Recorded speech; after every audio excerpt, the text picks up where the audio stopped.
Hi, it's the Irish Gypsy here to bring you your September 2017 mid-month readings. Thank you so much for joining us here today. Welcome to any newcomers. As you've guessed from the background, yes, I'm still in Poland, still in Eastern Europe, although I will be traveling back in about a week to my home base of California in the States. I've been gone for a couple of months this time. So those of you who follow me regularly know I travel quite a bit, but whatever corner of the globe I'm posting from, I continue to work just the same with general readings and personal readings thanks to the internet. So thank you for continuing to follow, like, share, subscribe. Your support, feedback, and comments are always welcome and appreciated. Thank you so much for those of you who do that. And to those of you who keep me so busy, regardless of where I'm at, with personal one-on-one readings, and thank you to my regular clients as well. If any of you are interested in a personal one-on-one reading with me, you haven't read with me before, you can go to my YouTube channel's homepage, even though I know they've changed the format again, I notice. You can click on the About or Description button or word, and it should give you some more information and my email address, which is Maggie1McGuire@gmail.com. I would be delighted to work with you. I do a wide variety of readings, love and romance, compatibility charting, career, work, and finance readings. I do career overviews, I do year life overviews, gift readings, channeled messages. I also do package deals for those clients who like to get monthly life readings or bi-weekly life readings so they can keep an ongoing close look on what's going on potentially for them. I usually do those in package deals of 3 months or more. So if you're interested, send me an email, we'll go from there. These are general readings. There's many of you watching. Everybody's got different things going on in your lives. So for some of you, this may play out in one area of your life. For others, it may resonate predictively in another area of your life. It's not going to mean the same, of course, to everyone watching, although regardless of how the details of specifics vary in your life, the energy, as I always say, fundamentally remains the same. But check your rising and your moon sign videos as well if you know them and if you can. They may play out a little more predictively for you and just give you additional insight and clarity. It's not necessary, but it's always helpful. So try to do that if you can. Moving right along, this video is for the water sign of Scorpio, our Scorpions, for the last half of September 2017, September 2017 mid-month, the last half of September. Let's see what it holds for the water sign of Scorpio. We have the Seven of Wands with the Ten of Cups, death, or transformation as I like to call it, with the Two of Wands, and from the bottom of the deck, overall energy and guidance is the Fool. Wow, pretty powerful reading, Scorpio. This looks like some major changes or transitions, and you're defending those wholeheartedly. They may be a little off the beaten track for you, or they may appear to be out of character, really different. You may be getting some flack from the people around you, friends, family, loved ones, partners even. It's about your long-term goals and maybe undergoing a complete transformation or shift of your long-term goals, particularly in relation to home, family, your choice of home and family or not. Whole new beginnings, overall energy. Pretty powerful reading. Your overall energy from the bottom of the deck for the last couple of weeks of September, although with energy this strong, I'm sure it's been going on for a while, will probably continue to play out in October. Overall energy for the last half of September 2017, Scorpio, is the Fool, my favorite card in the entire tarot. I do have some tattoos, and I've thought often about getting this one done as well in Cyril Marchetti, who does the Gilded Tarot deck, and a few others too, which is what the Gilded Tarot by artist Cyril Marchetti is the one I typically use for general readings. I do love his artwork, but particularly his depiction of the Fool. So the Fool is major arcana card, fingers of the divine, energies of God, spirit, your angels and guides, or strong advice and guidance. The Fool is about new beginnings. He's actually about the potential of new beginnings. Kind of there's a time period. You have death or transformation, which represents complete endings or complete transformations of something, and the Fool. So the Fool represents the potential of what might be. It's about things coming to a complete end, and then there's this energy of the Fool. anything's possible. Everything's possible. The possibilities are limitless and endless. It's about considering what can be. It's the breath before the first step of a new journey where it's infinite. It's potential and possibility. It's also about not being quite so goal focused and destination oriented. And you may get some flack about that as well. The fool is not, of course, concerned so much about reaching his goal or destination. He has that childlike faith that he'll reach it in the manner and timing he's supposed to.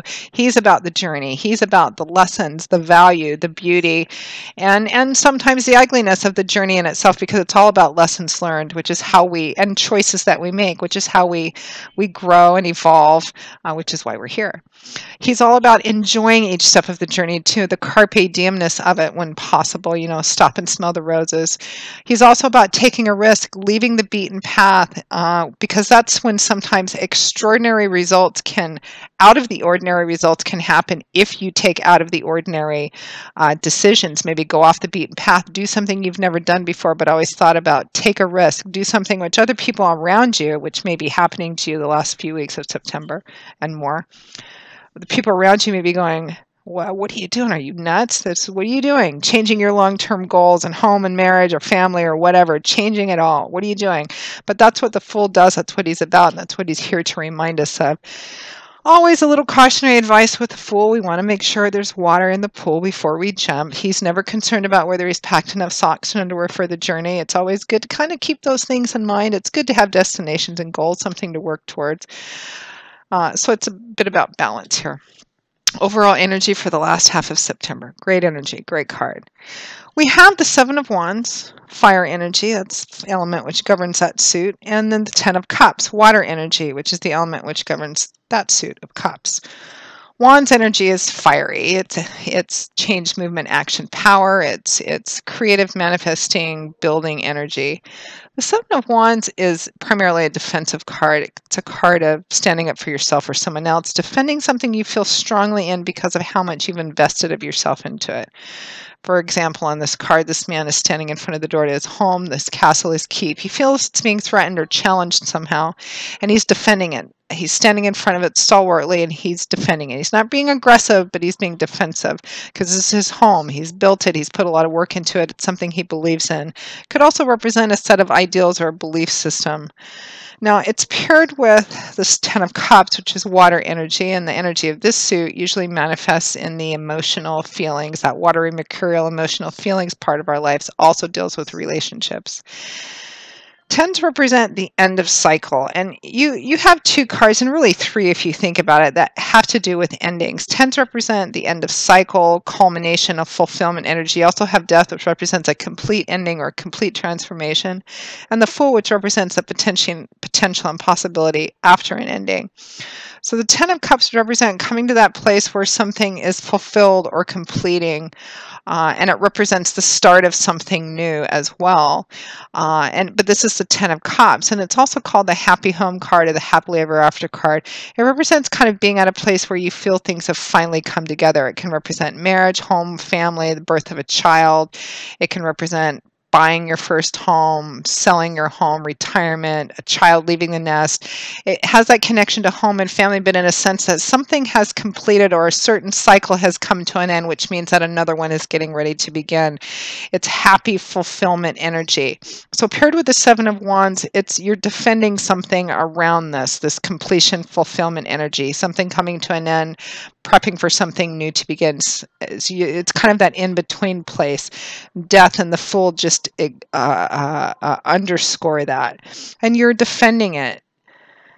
I mean, it could be that you're defending somebody else's choice, but I think for the majority of you, it's you. And that choice is going to vary. Some of you, it may vary on either side of it. You may be defending your choice of getting married, having a baby, the way that you choose to do it, the manner in which you choose to do it. Maybe it's an unconventional lifestyle choice or change. Some of you, it may be the decision I actually got in the very beginning when I laid this down, the decision not to have a conventional, traditional home, family life, etc., and you're defending that. For some of you, I feel like it was one thing before, and now something's come to an end, is cycling down, prepping for something new, and it's about long-term your long-term goal and vision is actually changing in a drastic way, or it's either coming to an end, or there's a complete transformation of it, because the next two energy combination of cards is an energy that just underscores that. We have death, transformation, major arcana card. This represents a complete and total ending, the ground completely being cleared out in order to plant something new. Birth follows death, always beginnings follow endings, or a complete and utter transformation of something which was already there. Huge transitions, major transitions going on. And it's paired with the Two of Wands, which is about long-term goals, being at a crossroads, needing to choose one path or another. The key to choosing the right path is not in looking around at what's going on now, but looking down the road. Which path do I choose? Well, where am I actually going? Where do I want to go? Where do I want to end up a year, 5 years, 10 years, 20 years down the road? And that makes the path leading to it more visible once we have that goal in our heads. It's long-term goals and thinking. Right next to the Ten of Cups. So home and family, something to do with that, your long-term goals and visions, perspectives, perhaps thinking is changing, major changes, major transformations, endings and beginnings. There's a defensiveness around it, so you may be getting flack from the people around you, even, partners, friends, family. What you may be changing or deciding to do may be off the beaten path. For you, particularly with that Fool. It's almost like a midlife change of some kind, but you're standing firm and steady. And I feel overall it really has a lot of divine energy kind of blessing it and cradling it. So good for you, Scorpio. Stay strong. I know sometimes for the water signs it can be kind of difficult. It's almost as if you're being asked to manifest more fire and earth. But stay with your vision, because that's inherently your fluid, mercurial water energy too. So Scorpio, that pretty much wraps up your September 2017 mid-month reading. I hope you have found it useful, that it's given you some food for thought or some guidance, because that's why we do these. Powerful reading, it really is. So Scorpio, again, if any of you are interested in a personal one-on-one reading with me, you can go to my YouTube channel's homepage.